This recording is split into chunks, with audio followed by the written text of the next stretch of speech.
Bom dia, meus caros irmãos e irmãs, queridos devotos e devotas de Santo Antônio, paz e bem. Chegamos mais uma vez até você, ao seu lar, levando a nossa mensagem do Evangelho no dia a dia. Nós estamos dando continuidade nesta quinta-feira às reflexões da 32ª semana do Tempo Comum. E hoje, então, dia 16 de novembro, nós vamos rezar, vamos refletir a partir do Evangelho de Lucas, capítulo 17, versículos de 20 até 25. Os fariseus perguntaram a Jesus sobre o momento em que chegaria o reino de Deus. Jesus respondeu: o reino de Deus não vem ostensivamente, nem se poderá dizer, está aqui ou está ali, porque o reino de Deus está entre vós. E Jesus disse aos discípulos: dias virão em que desejareis ver um só dia do Filho do Homem, e não podereis ver.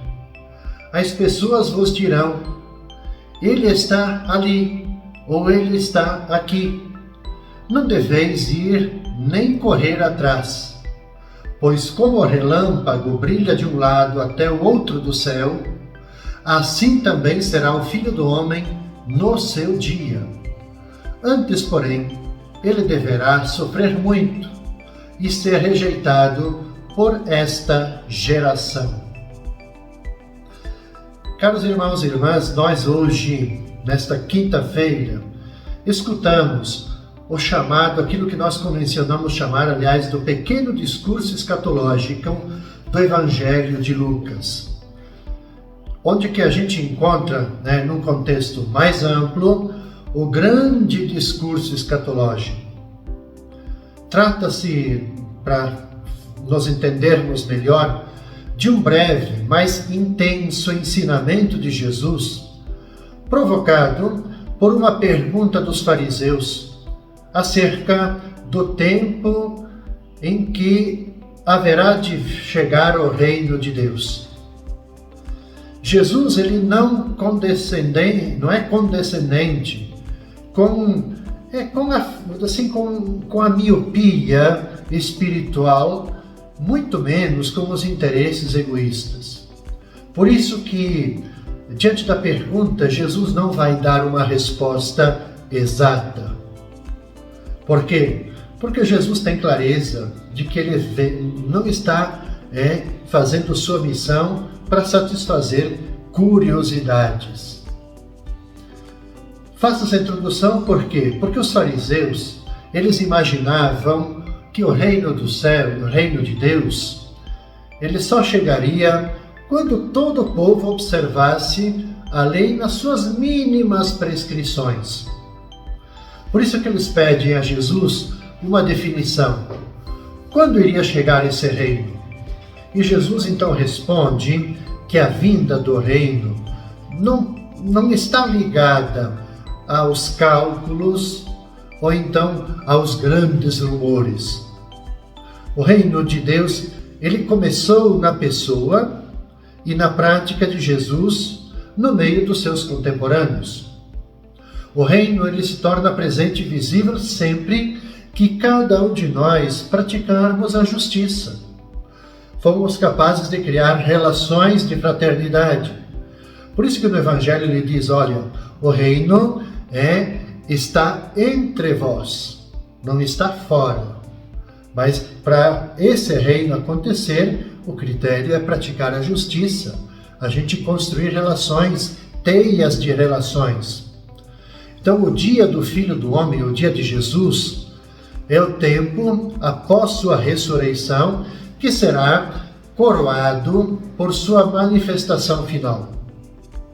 Então, quando ele vier na sua glória, como nos diz o Evangelho, o fato será evidente para todos. Entretanto, primeiro, ele faz menção todo o seu processo de rejeição, de paixão, do sofrimento. A paixão de Jesus será um momento crucial e fundamental para o desenvolvimento do reino. Na sexta-feira, meus caros irmãos e irmãs, dia 17 de novembro, celebramos na igreja Santa Isabel da Hungria. E para que não possamos celebrar esta nossa liturgia, a Santa Eucaristia, nós temos o Evangelho de Lucas no capítulo 17, versículos de 26 até 37. Disse Jesus para os seus discípulos: como aconteceu nos dias de Noé, assim também acontecerá nos dias do Filho do Homem. Eles comiam, bebiam, casavam-se e se davam em casamento, até o dia em que Noé entrou na arca. E então chegou o dilúvio e fez morrer todos eles. Acontecerá como nos dias de Ló.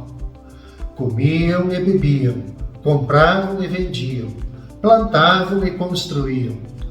Mas no dia em que Ló saiu de Sodoma, Deus fez chover fogo e enxofre do céu e fez morrer todos.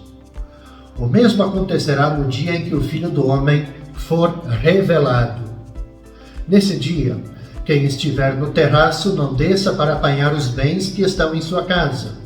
E quem estiver nos campos, não volte para trás.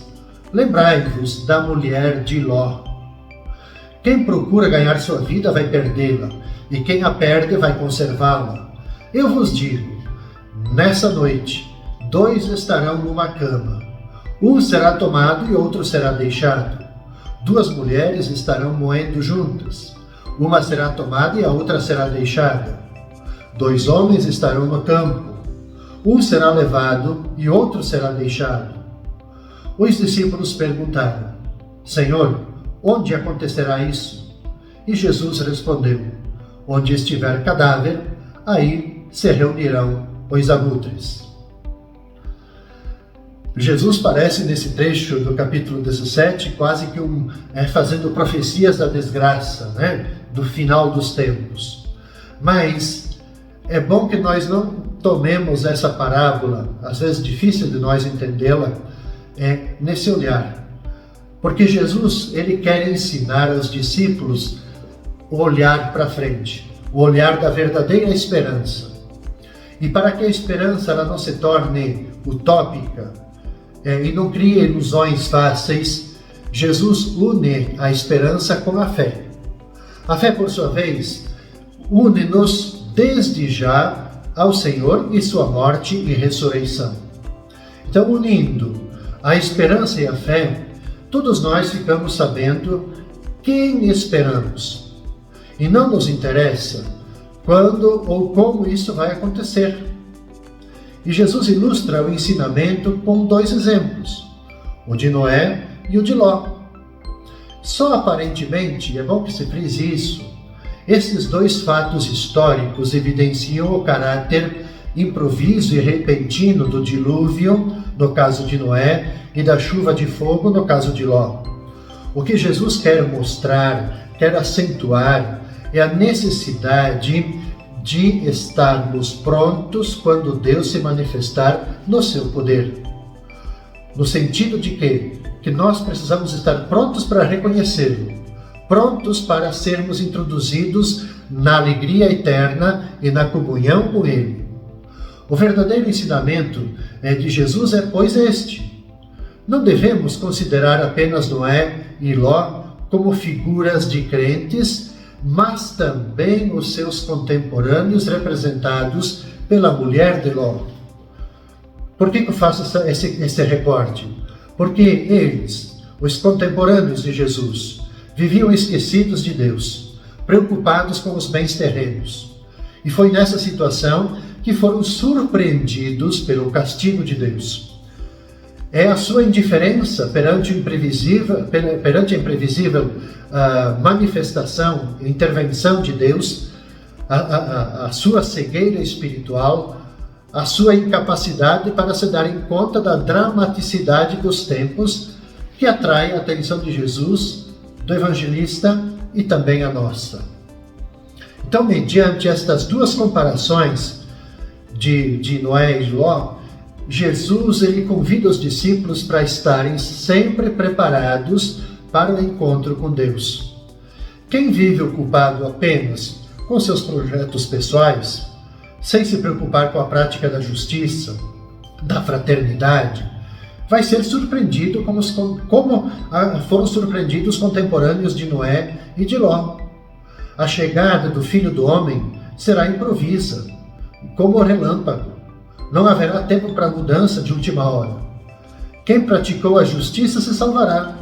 A separação entre justos e injustos atingirá as relações mais íntimas, como a do matrimônio, do trabalho, as mulheres moendo juntas. Então, a pergunta é: onde que vai acontecer o julgamento? Onde que nós estivermos. Cada um verá a verdade de si mesmo diante do espelho que é Jesus, porque nele se manifestou todo o projeto de Deus para a humanidade. Então a salvação se constrói no nosso cotidiano. No sábado, meus caros irmãos e irmãs, no dia 18 de novembro, nós vamos rezar e refletir a partir do Evangelho de Mateus, capítulo 14, versículos de 22 até 33. A gente sai do Evangelho de Lucas para Mateus, porque no sábado a gente celebra a dedicação das basílicas de São Pedro e São Paulo. Depois que a multidão comera fartamente, Jesus mandou que os discípulos entrassem na barca e o seguissem, à sua frente, para o outro lado do mar, enquanto ele despediria as multidões. Depois de despedi-las, Jesus subiu ao monte para rezar a sós. A noite chegou e Jesus continuava ali sozinho. A barca, porém, já longe da terra, era agitada pelas ondas, pois o vento era contrário. Pelas 3 da manhã, Jesus veio até os discípulos, andando sobre o mar. Quando os discípulos o avistaram andando sobre o mar, ficaram apavorados e disseram: "É um fantasma!" E gritaram de medo. Jesus, porém, logo lhes disse: "Coragem, sou eu, não tenhais medo." E então Pedro lhe disse: "Senhor, se és tu, manda-me ir ao teu encontro, caminhando sobre a água." E Jesus respondeu: "Vem." Pedro desceu da barca e começou a andar sobre a água em direção a Jesus.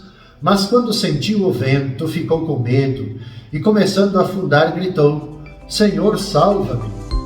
Jesus logo estendeu a mão, segurou Pedro e lhe disse: "Homem fraco na fé, por que duvidaste?" Assim que subiram na barca, o vento se acalmou. Os que estavam na barca prostraram-se diante dele, dizendo: "Verdadeiramente tu és o Filho de Deus." Caros irmãos e irmãs, esse evangelho ele é muito importante nessa perspectiva da dinâmica da nossa fé. Da dinâmica também, sempre nos evangelhos, quando se coloca essa perspectiva de entrar no barco e buscar atingir a outra margem, sempre a gente tem que lembrar os princípios do cristianismo e também, porque não nós hoje, no nosso tempo, em nosso século, de lembrarmos que o processo de evangelização não pode ficar restrito, fechado sobre um pequeno grupo. O desafio sempre é que o evangelho ele seja conhecido de todas as pessoas. Inclusive, a gente ser capaz de fazer travessias para ambientes até então desconhecidos, e que, para chegarmos até esses ambientes desconhecidos e levarmos aí a mensagem, a gente pode se deparar com muitas situações das quais nós não havíamos previstos.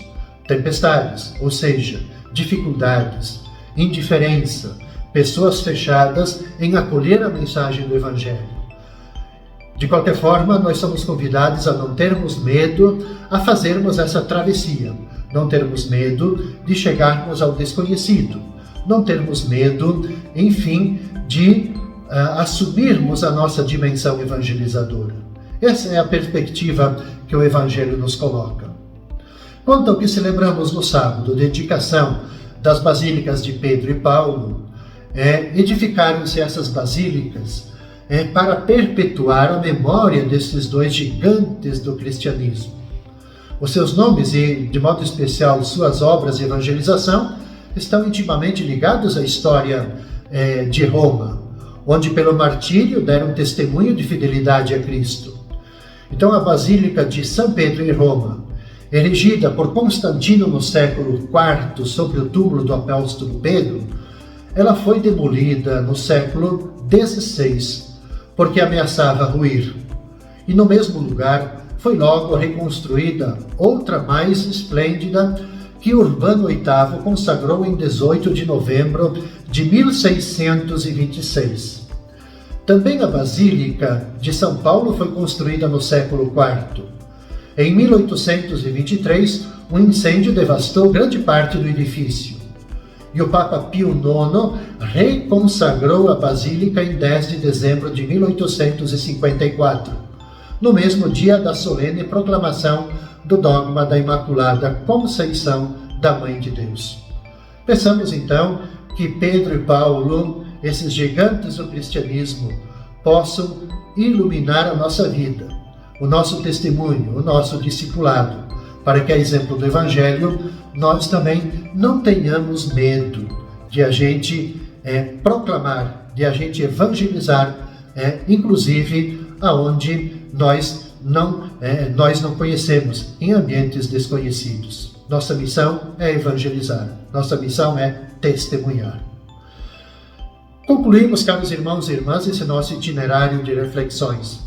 Nós vamos nos encontrar novamente na segunda-feira, começando então com as reflexões da 33ª semana do Tempo Comum. Desejo a cada um de vocês toda a paz e todo o bem, com a intercessão de Santo Antônio.